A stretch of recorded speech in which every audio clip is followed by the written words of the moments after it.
Okay, so I have a weird freaking video. Now, years ago, when I was about,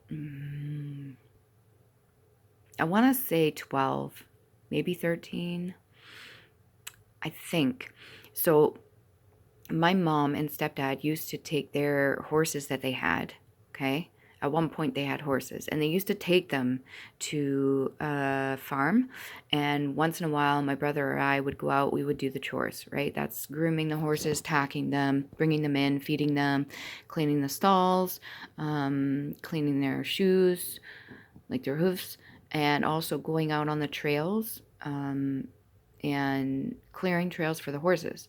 So this one they actually named after me. It's called the HATCHET Trail. I will tell you why, and I'm not the most proud of it.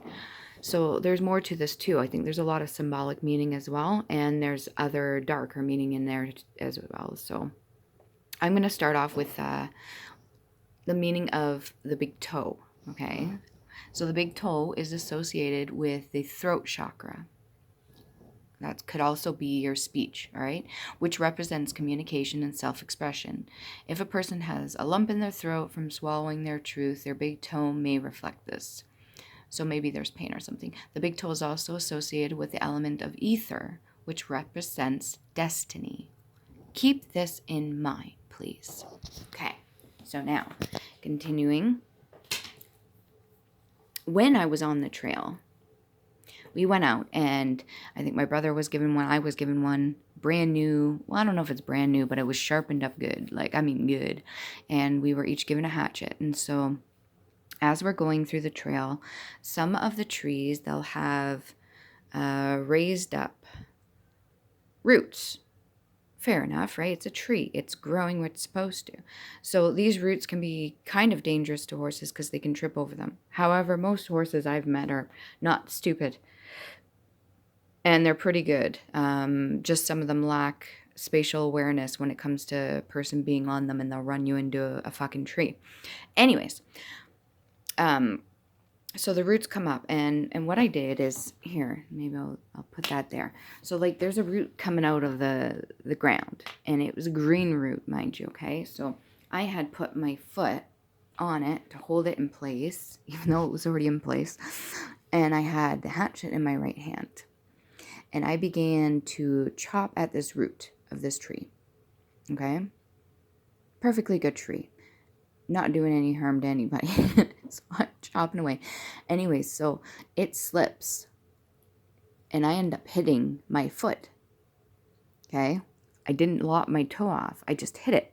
And I hit it hard enough, it just bounced back. And I was like, oh, okay, right? So I continue doing what I'm doing, and start walking, and I think it's either my brother or somebody, maybe my mom, I don't know, but they're like, what's wrong with your boot? And I look down, and they're like, there's blood coming out of your boot. And I was like, what?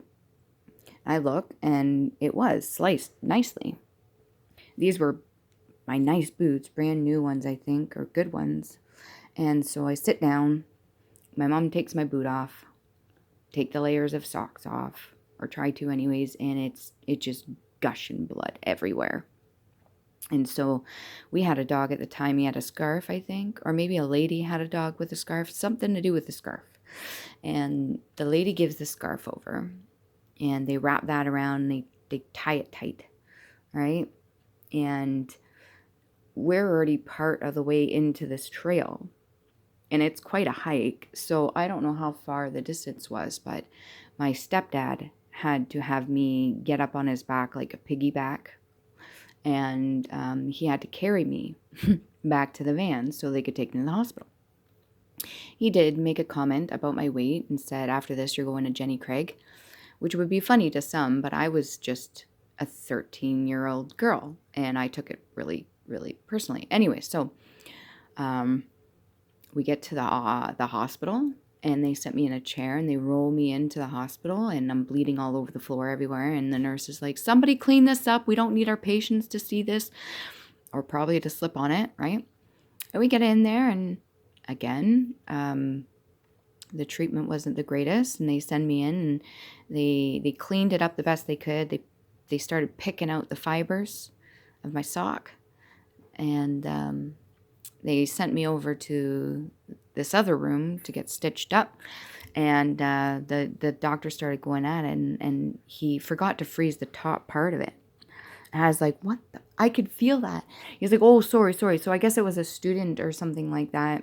And he had, because they do training, he had forgotten to freeze the top part. And so when he was stitching it up, you could feel like the needle going into the actual toe. So I will show you right now, if you can. If you see it clearly, I don't know if you can, like that. Anyways, so that was very close to lopping it off completely. And the tendon itself was less than, what did they say, less than 75% severed. Had it been more, they would have had to go and do more internal surgery in there, but it didn't. So I still have full function of my foot, my toe, and everything. Now, the weird thing is the projection.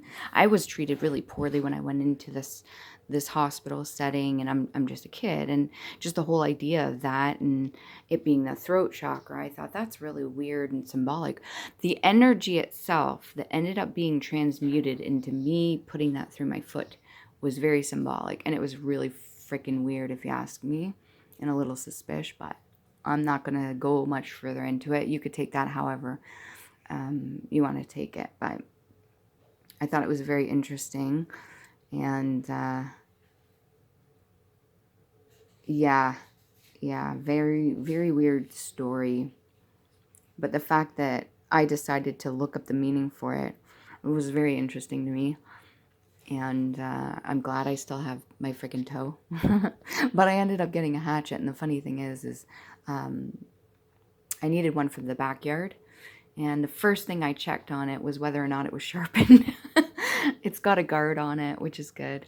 But I think the original one had a blue handle, which is funny because that goes for throat chakra. This one has a yellow handle, so I'll be more cautious with it. And it's going to be dead wood, not green wood, not live.